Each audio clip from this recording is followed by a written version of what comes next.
ingin praktek dan memang tugas dari guru penggerak untuk menyampaikan beberapa materi dengan modul yang telah disediakan. Warahmatullahi wabarakatuh. Terima kasih kepada Ibu Kepala yang telah memberikan kesempatan kepada saya untuk mendiseminasikan modul 1.4 budaya positif sebagai tugas dari calon guru penggerak. Puji dan syukur kita panjatkan kehadirat Allah Subhanahu wa Ta'ala karena pada kesempatan ini kita bisa berkumpul di sini dalam keadaan sehat walafiat. Salawat serta salam semoga terlimpah curah kepada junjungan kita Nabi Muhammad SAW, kepada keluarganya, sahabatnya, dan kita selaku umatnya. Semoga mendapatkan syafaat sampai di yaumul akhir. Amin. Terima kasih juga saya ucapkan kepada seluruh rekan guru dan juga staf tata usaha yang telah berkenan hadir mengikuti acara diseminasi modul 1.4 budaya positif. Ini menyebarkan pemahaman dan penerapan pemahaman terhadap budaya positif oleh saya sendiri dari Andriani CGP Angkatan 9 di SMP Negeri 1 Sukadana. Perkenalkan juga, ini adalah Ibu fasilitator dan juga Ibu pengajar praktik. Ibu pengajar praktiknya yaitu Ibu Nunung dari SD Negeri 1 Sukadana, dan Ibu pengajar praktiknya Ibu Agustiani, Ibu fasilitatornya Ibu Agustiani dari Kepala Sekolah Bandung. Selanjutnya, ini yang akan dipelajari bersama, yaitu yang pertama perubahan paradigma belajar, disiplin positif, nilai-nilai kebajikan, kebutuhan dasar manusia, motivasi, perilaku manusia, posisi kontrol guru, keyakinan sekolah, dan segitiga restitusi.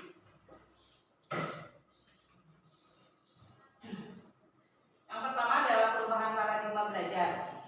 Pembelajaran dengan paradigma baru merupakan pembelajaran yang dirancang berdasarkan prinsip pembelajaran berdiferensiasi, sehingga para peserta didik belajar sesuai kebutuhan berdasarkan tahap perkembangan sesuai teori psikologis modern untuk mewujudkan profil pelajar Pancasila. Ini yang menjadi miskonsepsi tentang teori kontrol. Kita sebagai guru biasanya memiliki ilusi bahwa orang dewasa berhak memaksa. Ilusi juga guru mengontrol murid. Ilusi bahwa kritik dan membuat rasa bersalah mampu menguatkan karakter dewasa berhak memaksa. Yang terakhir adalah ilusi bahwa semua penguatan positif efektif dan bermanfaat. Berubah paradigma stimulus respon ke posisi kontrol. Ini bisa dipraktekkan langsung oleh Bapak Ibu guru. Mengapa ini bisa seperti ini? Nah, Ibu ya perlu bantuan. Bisa nggak? Tergantung mau bantuan dengan apa dulu, Bu.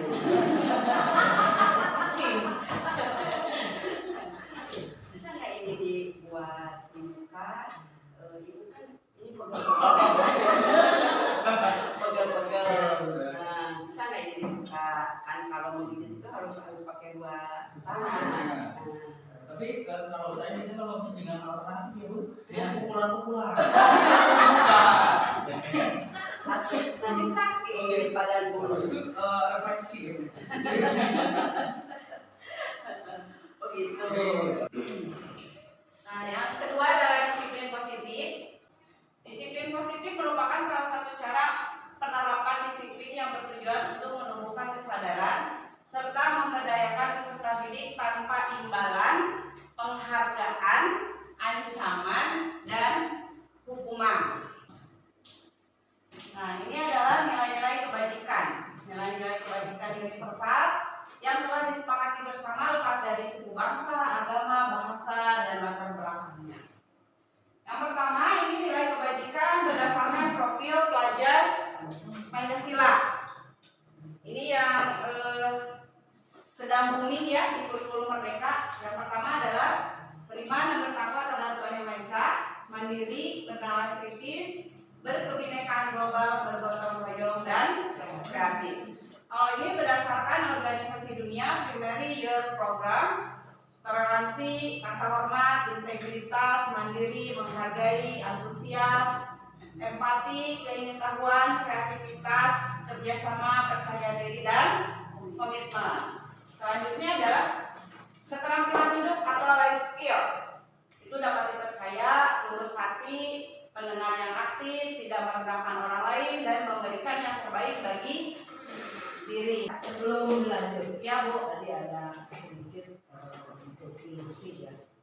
Dalam ilusi itu kita harus menghilangkan ilusi dikaitan dengan materi yang dipaparkan oleh materi. ya, Nah ini tentunya peran kita ini sebagai guru ya, untuk menghilangkan rasa ilusi kepada siswa. Ilusi itu kan sebuah angan-angan ya, semua juga ingin menciptakan bahwa bukan halusinasi, ilusi gitu ya. Jadi harapan yang kadang sampai dan tidak. Nah, apakah ini ilusi itu bisa dihilangkan dengan begitu saja, sedangkan di dalam praktek sehari-hari tentunya menghadapi karakter siswa yang berbeda. ya. Nah itu. Nah ini yang saya tanyakan, solusinya bagaimana untuk menghilangkan ilusi agar tujuan tercapai. Kan kembali ke guru mungkin. Karena karakter guru juga secara metode pembelajaran, secara pengelolaan kelas, secara strategi tentu berbeda. Nah ini barangkali ada pencerahan dari materi yang diberikan ini, gimana solusinya gitu, agar kita melangkah bisa satu persepsi untuk supaya ada satu ini. Silakan. Terima kasih Bu atas pertanyaannya. Mungkin untuk menghilangkan ilusi-ilusi ini tidak akan bisa hilang secara langsung ya, karena ini sudah melekat di diri kita. Tapi berusaha sedikit demi sedikit agar ilusi itu berkurang. Contoh misalkan ini ilusi bahwa orang dewasa berhak memaksa. Nah itu kan kebiasaan kita ya, termasuk saya gitu. Kalau ke murid itu suka sedikit memaksa agar si murid itu patuh dan taat pada kita. Nah itu dihilangkannya dengan sedikit-sedikit. Jadi kita itu harus berdiskusi, berkolaborasi dengan siswa, bertanya apa yang keinginan siswa, kita menyerap apa yang diinginkan siswa, terus kita memantau apakah keinginan itu sesuai dan bisa diterapkan dalam pembelajaran. Terus kita juga harus mengetahui nanti ya Bu, kedepannya ada kebutuhan hidup manusia. Jadi si anak itu melakukan itu atau melakukan kesalahan itu akibat dari kebutuhan apa yang ingin dipenuhi si anak, sehingga kita tidak memaksa si anak itu untuk mau menurut sama kita, tapi lebih memberikan kasih sayang kepada anak atau peserta didik agar si peserta didik tersebut mau turut kepada kita, tidak menggunakan pemaksaan, tidak menggunakan ancaman, tapi dengan sikap kita sebagai teman terhadap anak, insya Allah anak juga akan menghargai kita. Mungkin itu Bu. Lanjutannya kita permainan dulu lah sebentar ya, biar tidak boring gitu. Terus kita mengajak berpikir cepat. Nah, contohnya tadi kan yang mau ke nilai-nilai kebajikan. Nilai-nilai kebajikannya tadi sudah disebutkan, ada beberapa banyak. Contohnya seperti ini. Tepuk nilai kebajikan. Teli, toleransi, Pak Randy, apa? Dilanjutkan. Dari awal biar seru. Harus mengingat. Jadi dari awal. Tepuk nilai kebajikan. Teli, toleransi, Pak Randy, apa? Cari sendiri kreativitas, kan berpikir cepat. Coba Pak Randy dari nilai kebajikan. Tepuk Randy, sebutkan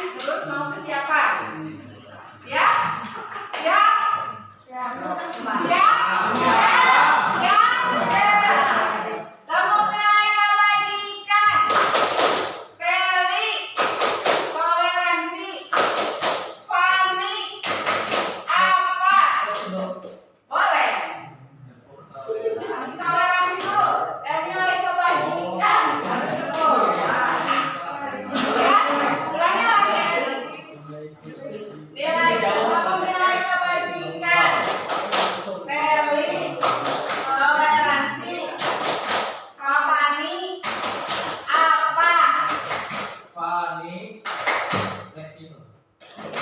Buka umum. Oh, sholat berjamaah.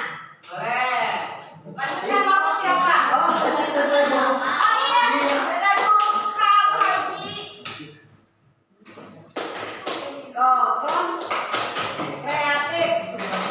Pak Redi. Dulu Rasa hormat. Jadi itu ya banyak sekali nilai-nilai kebajikan. Ini adalah kebutuhan dasar manusia. Kebutuhan dasar manusia adalah seluruh tindakan manusia memiliki tujuan tertentu. Semua yang kita lakukan adalah usaha terbaik kita untuk mendapatkan apa yang kita inginkan. Nah, ini adalah kebutuhan dasar manusia itu ada 5. Yang pertama adalah bertahan hidup, itu termasuk kesehatan, rumah, makanan, dan pakaian. Yang kedua adalah kasih sayang dan rasa diterima. Itu kebutuhan untuk memberi dan menerima kasih sayang, kebutuhan akan hubungan dan koneksi sosial. Yang ketiga adalah kesenangan, mencari kesenangan untuk bermain dan tertawa. Kebebasan, kemandirian ekonomi, memiliki pilihan dan mampu mengendalikan arah hidup seseorang. Yang terakhir adalah penguasaan, menjadi kompeten, menjadi terampil, diakui, didengarkan, dan memiliki rasa harga diri. Ini yang harus dipahami bahwa siswa pun memiliki kebutuhan dasar ini. Bukan hanya kita sebagai orang dewasa atau guru, siswa pun memiliki kebutuhan dasar ini yang harus dipenuhi oleh setiap siswa, setiap orang. Nah, ini motivasi perilaku manusia. Ada motivasi intrinsik dan motivasi ekstrinsik. Kalau motivasi intrinsik itu untuk menghindari ketidaknyamanan atau hukuman, untuk mendapatkan imbalan, penghargaan dari pihak lain. Yang kedua adalah motivasi ekstrinsik untuk menjadi orang yang mereka inginkan dan menghargai diri sendiri dengan nilai-nilai yang mereka punya.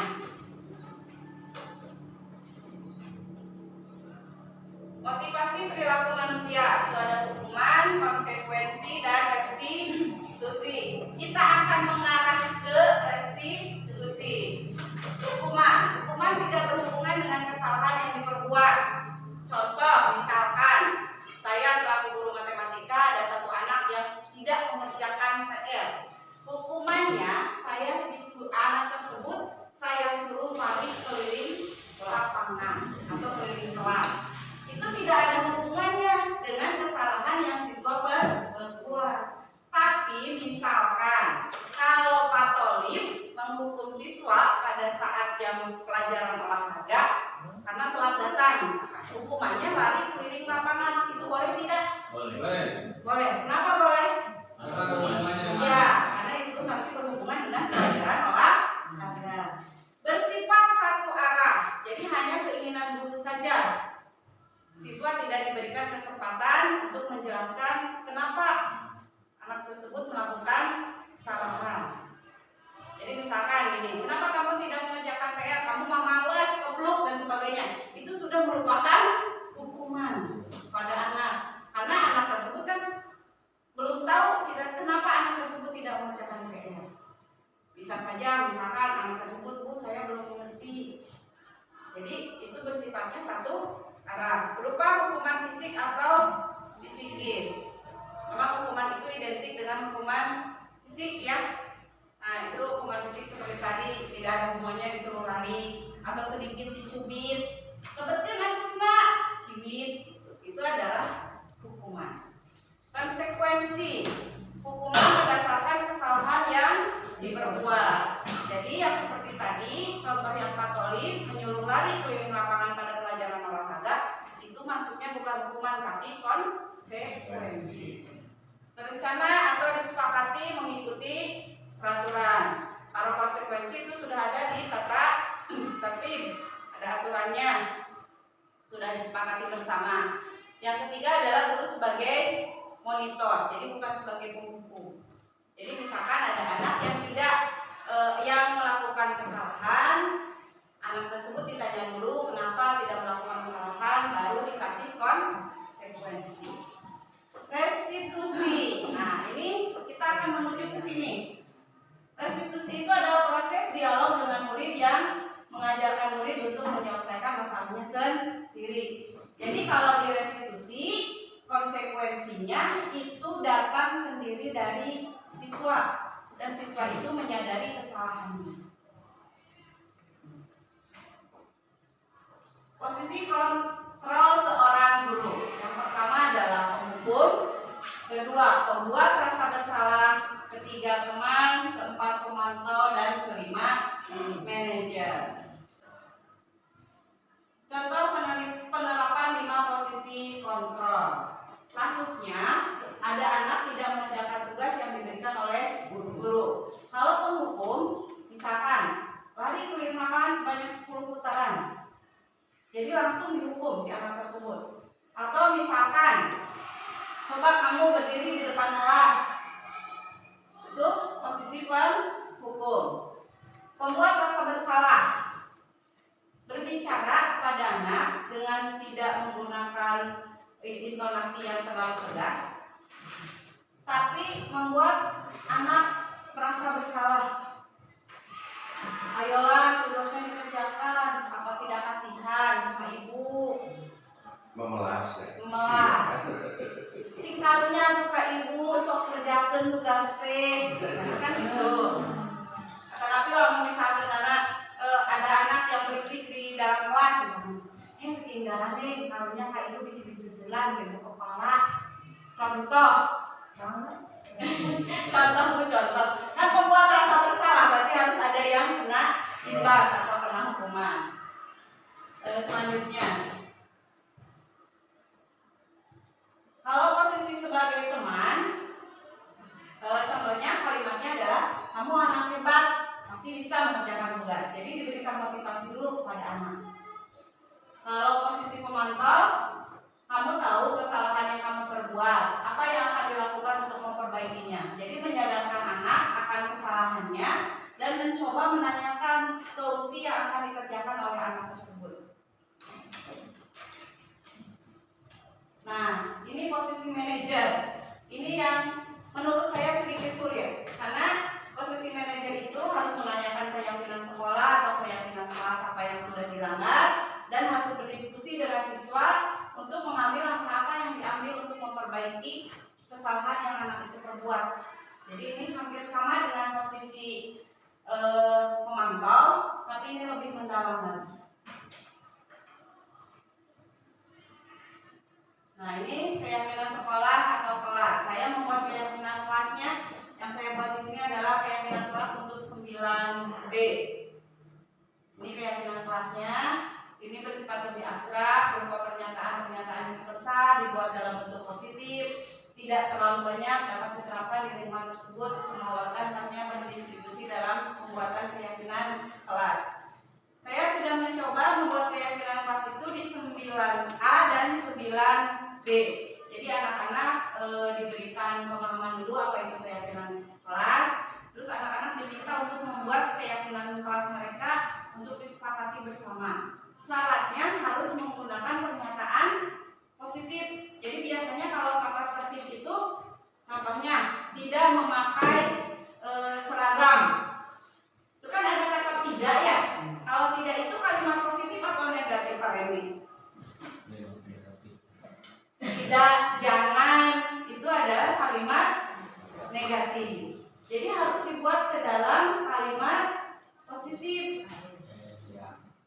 Misalkan berpakaian rapi, seperti ini ya contohnya. Tepat waktu, ini kalimat negatifnya kan tidak datang tepat waktu atau terlambat. Itu kan terlambat, itu adalah kalimat negatif. Dibuat jadi tepat waktu. Ini agar memunculkan pemikiran di anak itu lebih ke positif. Kalau positif kan seperti kita berbicara positif, insya Allah akan terkabul. Ini selanjutnya. Ini adalah segitiga restitusi. Jadi segitiga restitusi ini mengajak kita ke posisi manajer. Suatu proses dialog yang dijalankan oleh guru agar dapat menghasilkan murid yang mandiri dan bertanggung jawab. Menstabilkan identitas. Berdasarkan prinsip bahwa membuat kesalahan adalah bagian dari proses pembelajaran. Yang kedua, kamu pasti punya alasan melakukan hal itu. Jadi ditaroskeun naon alasanna kenapa bisa berbuat seperti itu. Padahal kamu bisa melakukan hal yang lebih baik dari yang dilakukan sebelumnya. Kamu melakukan pasti melindungi sesuatu yang penting dari dirimu. Jadi ini alasan si anak itu melakukan suatu kesalahan itu harus ditanya sesuai dengan kebutuhan yang mereka inginkan. Menanyakan keyakinan berdasarkan prinsip nilai-nilai kebajikan yang siswa percaya dan berpindah menjadi orang yang diinginkan dan kehidupan yang dia inginkan. Jadi ditaroskeun, ditanyakan apa keyakinan kelas kita. Karena kita sudah membuat keyakinan kelas atau apa keyakinan di sekolah kita. Keyakinan kelas apa yang telah kita sepakati. Nah, kamu ingin menjadi orang yang seperti apa? Keyakinan kelas apa yang telah kamu langgar? Ditanya pelanggarannya. Yang nanti akhirnya itu akan membuat si anak itu mau berubah. Ini salah satu contoh segitiga restitusi yang saya terapkan kepada Tika dan Elsa. Pada saat Tika itu mengganggu Elsa saat belajar, hingga akhirnya Elsa marah dan mendorong Tika. Saya mencoba menerapkan segitiga restitusi pada salah satu kasus yang terjadi di kelas 9A. Terima kasih. Semoga bermanfaat. Mohon maaf apabila dalam penyampaiannya hanya salah-salah kata ataupun salah perilaku yang saya lakukan. Assalamualaikum warahmatullahi wabarakatuh. Alhamdulillah, pada hari ini kita telah selesai melaksanakan program desiminasi guru penggerak yang dilaksanakan di SMP Negeri 1 Sukadana, berjalan dengan lancar dan baik. Saya ucapkan terima kasih kepada Ibu Teli khususnya dan kepada rekan-rekan guru. Mudah-mudahan ini sangat bermanfaat.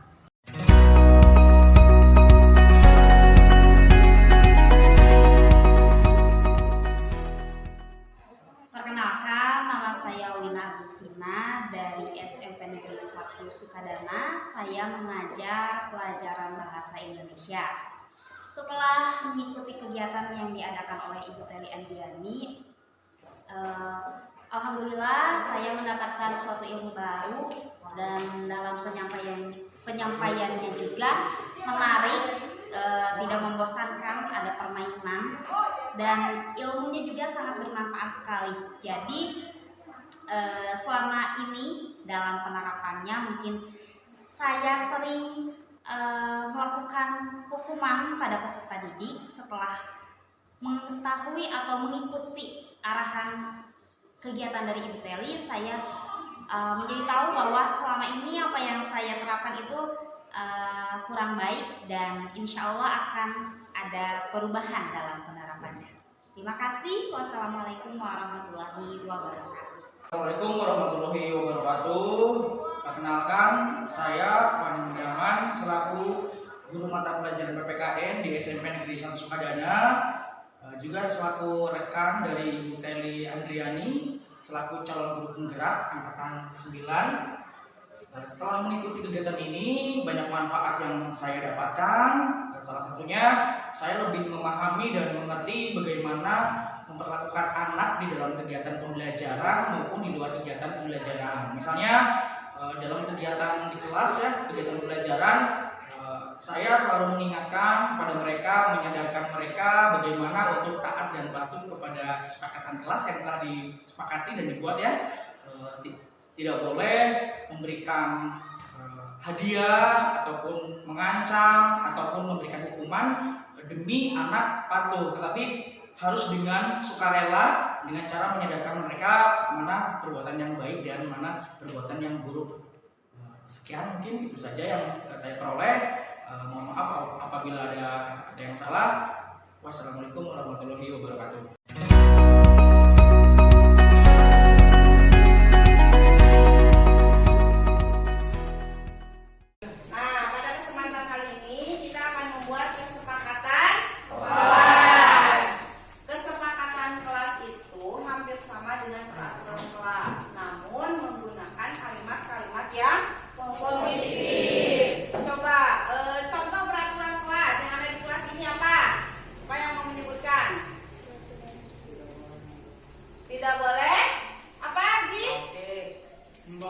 Tidak boleh membawa HP.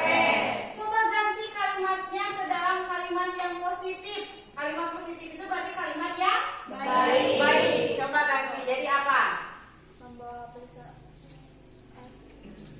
Tidak boleh membawa HP. Kalimat positifnya bisa apa? Misalkan kalimat positifnya HP digunakan untuk pembelajaran. Itu kan positif. Coba apa lagi peraturan di kelas yang ada di kelas A? Apa lagi? Dilarang mencontek. Coba rubah ke dalam kalimat positifnya. Jujur saat ulangan atau saat mengerjakan tugas. Nah, itu beberapa contoh untuk membuat kesepakatan kelas. Sudah dipahami? Sudah. Siap menuliskan kesepakatan kelas kita hari ini? Siap. Sudah semua menulis kesepakatannya? Nah, coba yang sudah tempelkan di karton yang sebelah kiri. Nanti kalau yang sudah disetujui pindah kartonnya ke sebelah kanan. Ayo silakan, boleh ditempelkan. Yang sudah boleh ditempelkan.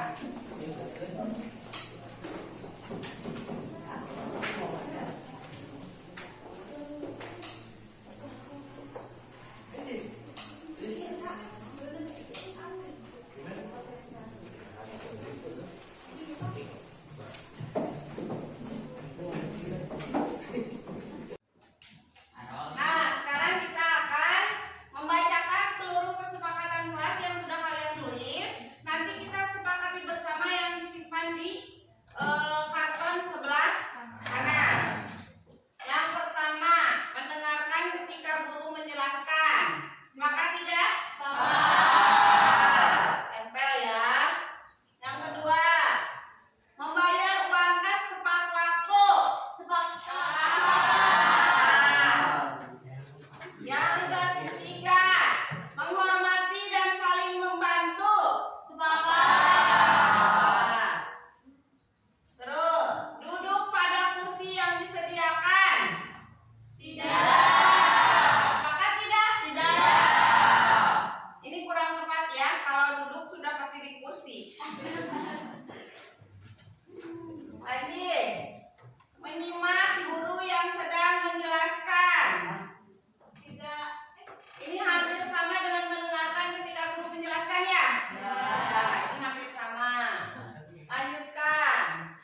HP harap disimpan saat hendak memasuki pelajaran.